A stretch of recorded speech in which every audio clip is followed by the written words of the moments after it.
Thanks, Carol, for inviting me to do this. Those of us in the open source poetry world don't often get a chance to read our work in the non-virtual world, so thanks for putting me third in the lineup too, so I can enjoy the rest of the evening. So she already said, this is my sister Erin, who is, maybe you've heard her around town singing or perhaps reading from one of her 4 crime novels. The 4th one is coming out March 5th. Please come to the opening gig for that down at the library. Okay, so I've asked her to help me read 4 short poems. I'll do one, she'll do one, blah, blah, blah. So the first one is called Washington Square. So many people have nostalgia for their high school or college days, and this poem is about why I do not. Washington Square. So you find yourself, again, in Washington Square Park, 11 o'clock, with 2 people you like, but cannot do. Well, you could. It would not be good. Not for you, and in the end, not for them in the end, though they each wish separately that you would love one of them, you can't. And they, one girl, one boy, wish it could be otherwise. You know that in this scheme of things, they lose, and you lose, and everybody loses. That winning is not in this combination. So you think, and not for the first time, oh, woe is you, to make a poem of this complicated feeling that is good for no one, not you, not them, good for nothing else.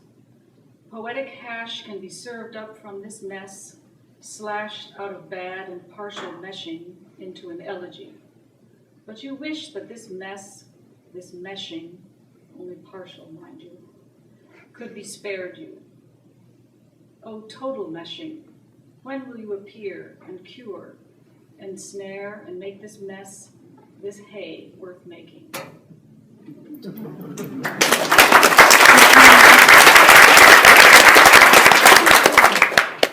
I'm so glad this crowd likes sex. Venus in snow pants. Come here, you hirsute hangdog. We have wet work to do. You and I between these sheets. Sweet slap of your belly against mine. Graveled grind in my voice box, purring down the back of your neck. Your hand, my thighs, they rise to meet. Twin winking wet nodules wrinkle. Zing their singing to the root of me. My cello, your bow. Your knees, my wide wandering flow from home to sea. Mingling salt water, waves wild, weary, lapping like lakelet ripples, drifting, drinking in the scent of you. You hamstrung hero, come here.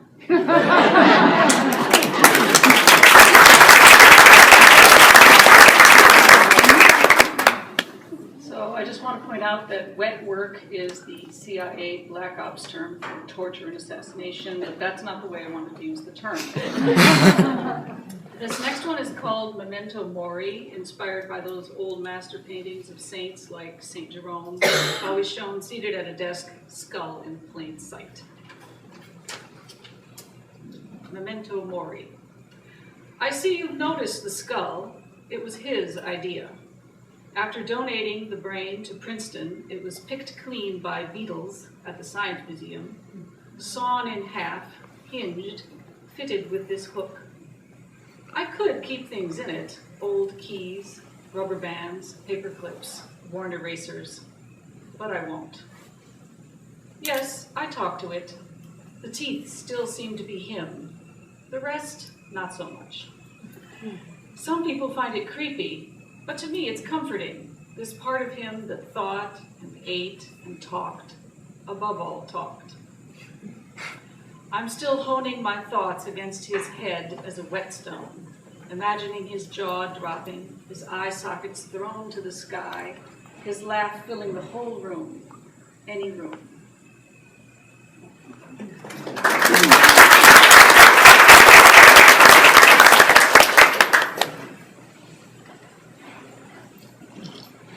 I like this one one because it's about the love of words. Reading. Emily Dickinson showed up at the reading, sat at the back, flipping through my chapbook impatiently, snorting at my rhyme schemes, if any. She raised her hand to ask a question. I thought I was a goner.